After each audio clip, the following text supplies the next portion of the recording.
Welcome to Rough Cuts, for creators, by creators.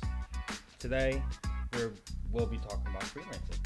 Yeah, because we are freelancers, and that's kind of how we started off filmmaking and doing videography. It's freelancing, so we thought we'd share with you, all you people out there who want to be freelancers, of how to get started.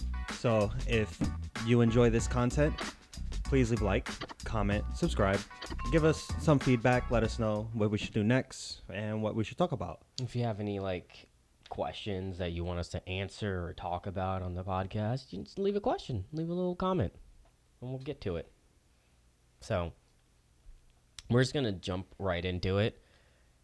You want to be a videographer, you want to be a freelancer, a filmmaker in general, and you want to know how to start. And the biggest thing to start with, which I'm sure everyone can kind of think of, is a camera.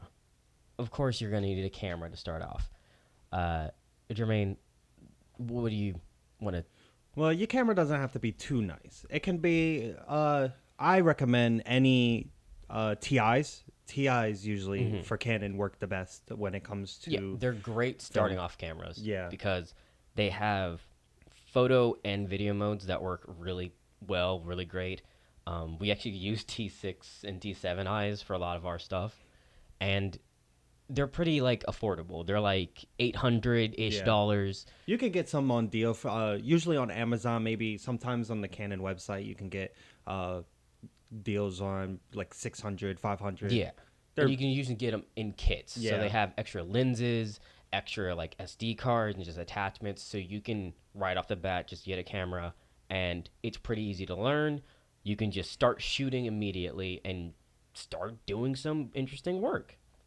But you're still going to need a stabilizer of some sort because you can't always rely on handheld shots. Yes. Which is why you need a good tripod. I would suggest a fluid head tripod, which is essentially just something that whenever you're panning or tilting, the camera will have smooth motion and not jittery with some tripods. Yeah. Another thing is that a lot with the camera, you have to focus a lot on your ISO and your aperture. Once you get that down, once you figure out what it is, every job that you do will pretty much be a breeze. The sights will be good, the look of the camera, everything. Yeah. Cameras, of course, the thing that people are going to look at the most. And you don't even have to be an expert on it to start off. Yeah. It's really just a learning experience, and you're going to learn on every single job. But yeah, like you said, the ISO, one of the most important things. The biggest advice that I got that I can give is literally just keep your ISO relatively low. The higher it is, the more noise there is, so it can look kind of weird. So literally just keep a low ISO, and if you don't have super steady hands, use a tripod. Yeah. They have good cage stabilizers that you can use too.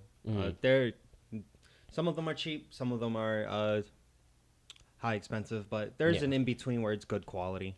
Yeah, if you're working with a budget, trying to do this under $1,000, you should just try to get a good starting camera that has good video that you can control. It's really important that you can control and change the ISO, the aperture, the shutter speed. A good lens or two, a 35 millimeter and a 50 millimeter will do you really well.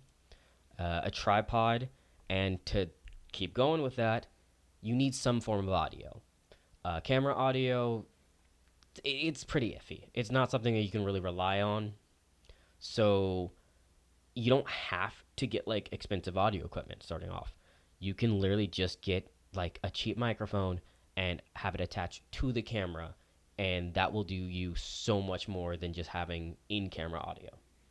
And if you just don't want to do that, you could just get a Tascam and attach it to the mic. We found that tends to be a little bit better, but using it on a good camera is also very fun. Oh, yeah. Good audio can really make your project look so much better. Yeah. That with a decently camera, you're going to have a project look from amateur to professional within like literally miles. Yeah. Um, and you know, all that those three things, I'd say those are like the key three things you need to start off doing freelance videography or filmmaking. So you know, get like a cheap T6i Canon camera, or if you're against Canon, you can get like I don't know Nikon or something.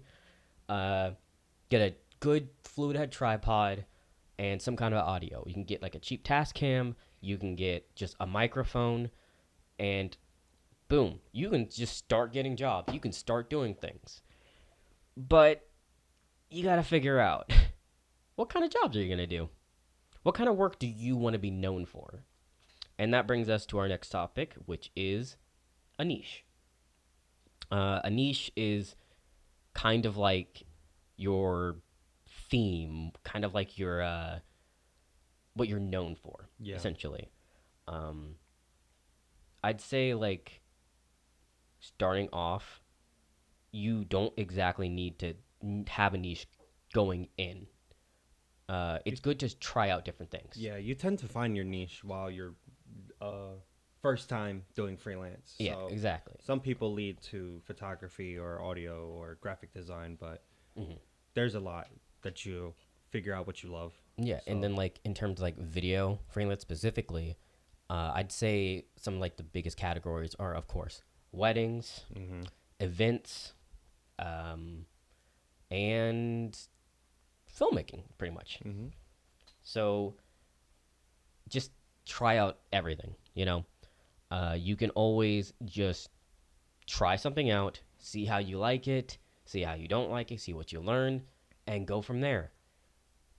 Weddings are something that it requires some level of ability to handle stressful situations. Oh yeah, you're constantly on your feet and moving around, and you have to take pictures of video, whether it's video, photography. You have to get everything. Yeah. So make sure you're wearing a great pair of shoes that day. Oh yeah, you have to look nice, but you have to have a good pair of shoes Yeah. at the same time, and be ready because you're going to be carrying your camera and your tripod or whatever, and you're going to have to just get these shots because a lot of weddings are once in a lifetime moments that you are capturing. So you know, just be on your feet and be able to kind of like go with the flow and just know you need an eye to see when to capture a good moment. Yeah. Of course, some of the biggest moments that you need to make sure to capture if you're doing wedding videography is the kiss, the actual ceremony, you know, the first walk, the first dance, stuff like that. Yeah. A little like, you know, tidbit, just make sure to get a bunch of B-roll. Something that I learned is that if you're doing like a video and you're editing it, if you have a bunch of B-roll, it can really make whatever project you're doing, like weddings or otherwise, look so much better than if you don't have it. So that's just weddings. In terms of like event videography, events are kind of, you know, they don't require as much like stress, I want to say. It depends on the event. Yeah. Some events, if you're hired by the event, they tend to want a lot. But if you're there at an event just doing it, Yeah, like it's a lot easier. and Sometimes it's like practice. Yeah, sometimes you go to the event as an independent, and you actually the event asks for photos from you. So those are opportunities that you could run into. Yeah, so anytime you go to an event, just look online, see if like they allow photography, or you know, if you can bring your camera and just practice.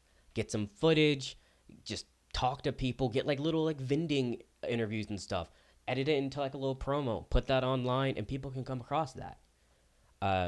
Our first actually like freelance job we did was a Comic-Con for a local school that we were working with, and it was I was so stressed beforehand. I was like panicking. I didn't know what to do. It was the first freelance gig I ever was doing, and like I was so terrified, And I think I brought way too much gear, if I'm being Yeah. honest. I brought way more than I needed, but it was so much fun. It's still one of my favorite projects that we've ever done. Everyone was so nice. It was funny because whenever we were doing like, I was getting footage of like the vendors and stuff. They would like try and move out of the way and like, oh, I don't want to, get in your shot. It's like, oh no, I need you in the shot. Like, it's great. And then like, people in costume are just so fun to interact with on Yeah. camera. So if you can do like a Comic Con or like a vending event, I would highly recommend it. It's more fun than it is stressful because you can kind of just mess around with stuff more than like a wedding. A wedding is high stakes, I'd say. So like starting off, just take your camera to whatever local events happening with you near you and practice. Mm-hmm. Uh, and then like I'd say film freelance is a bit more tricky, right? Um, be a PA, you know, just if someone posts a job somewhere online or someone's like talking about like, oh, I need help for something, just you know, just even be there, be an extra. You can just watch. Film is a lot more specific jobs versus freelance. When you're a freelancer, you're kind of all the hats are on you. Yeah. Whereas film, you have to have one hat. So, just to learn film freelancing, just watch, you know? Uh, any comments, Jermaine? Before we move on to the next little topic.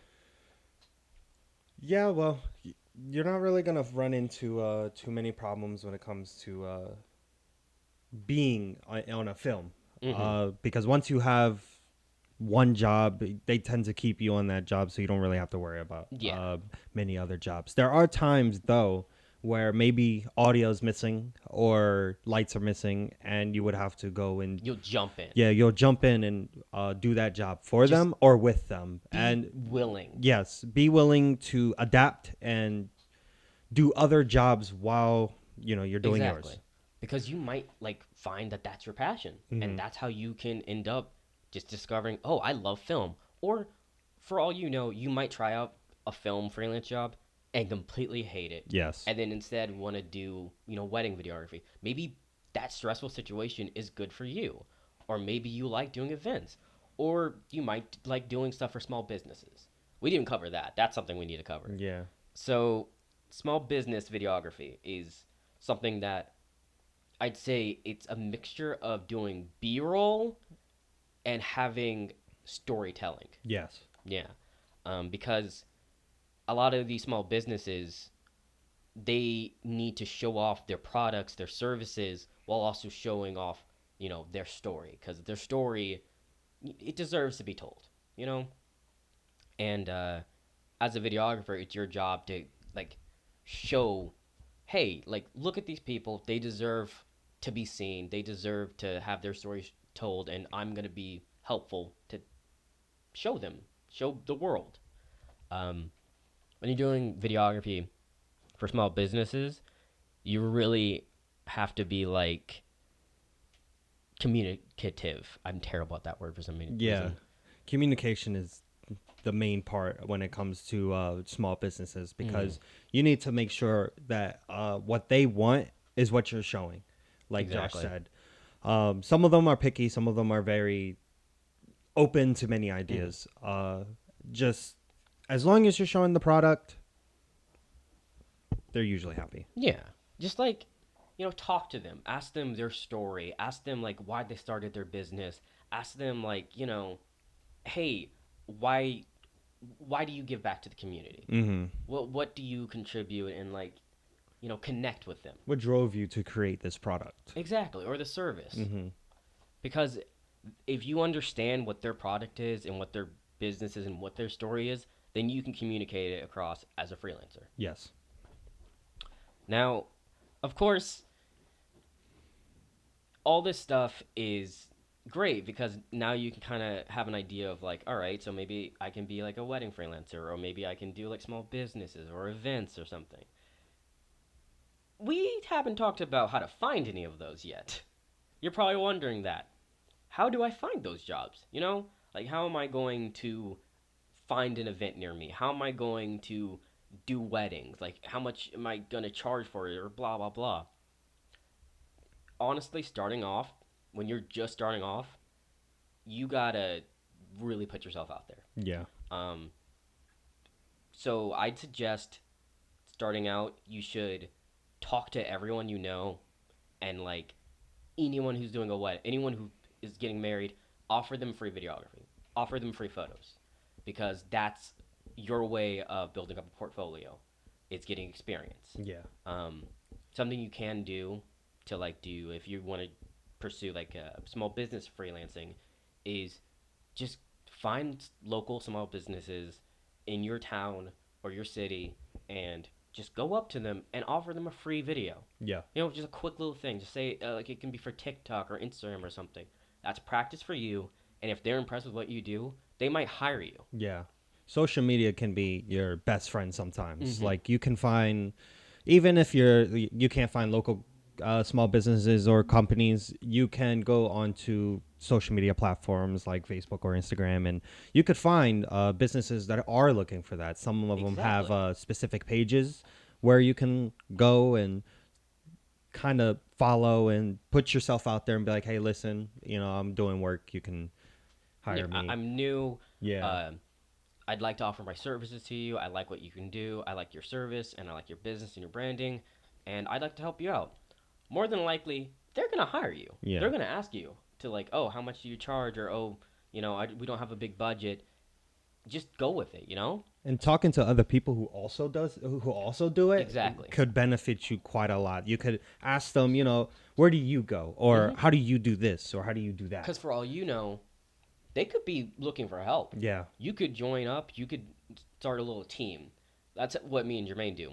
Is we're a team, and that Hmm. really helps getting jobs. That helps with like doing work. Is that people sometimes need more help. Yeah. You know, Me and him can split up on a job.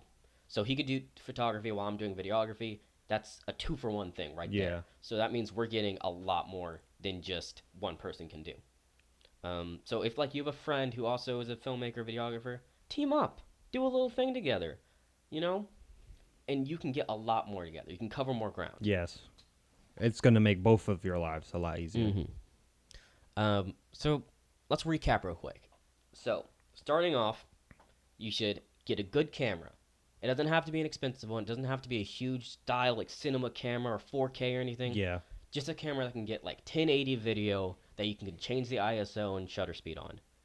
Get a tripod or just some kind of stabilizer. It could be like a handle even. Hmm. Just something to get stable shots. And get some kind of microphone or Tascam. All that together, that's your gear. That's your thing right there. And then figure out what you want to make. Do you want to do weddings? Do you want to do film stuff? Do you want to do events? Do you want to do small business work? Look into that and try it all out. Figure out what you like and what you don't like. And just put yourself out there. Talk around. Just give people the option to hire you. Yeah. Make lots of friends. Because, Make friends with everybody. yeah, the film industry, you eventually, if you ever do dream of being big, a team is very necessary because it will lighten so much weight off of your shoulders, Yeah. and you have a reliable team that you could work with to create lots and lots of content. Yeah, just be friends with everybody. Anytime you just go to like a wedding, even if you're not the videographer or photographer, talk to the videographer, or talk to the photographer. You go to an event, you see somebody with a camera, talk to them, ask them about, how they started their work, ask them about their businesses, and, get business cards. People carry Hmm. business cards. Get that information, just do research, learn. It's going to help you. And we have one more thing to go over, and that question is let's say theoretically, you got your gear, you've done some work, so you have some project under your belt, and you've posted some of your work now. The question at hand is, should you start a business? How should you go about it? And that question is what we're going to answer in the next episode. This is a two-parter. Yeah, Yeah. we're doing that now. We're breaking them in half. We're breaking them in half because there's a lot of information. It's easy to get overwhelmed, so we're gonna break it in half for you guys. Yeah. So if you like our content, if you like listening to our voices and seeing our faces, for those of you who are watching it on a video, On YouTube. Or YouTube, if you're listening to it on Spotify. Yeah, we have Spotify, we have SoundCloud. We mainly advertise it on Instagram and Twitter. So if you want to keep up to date, follow us at Planet Grim on Twitter and Instagram. We're also on TikTok, where we post little behind the scenes and highlights and some dumb little videos. So if you like to see that, you can follow us on there. And if you have any questions or comments, or you just want to talk to us, leave a comment. We're always going to reply. We're watching. We're always watching. We can't leave. We're stuck here. We're stuck here. We're trapped. We don't have a choice. So. Yeah, we have no choice. So, with that, I guess we'll see you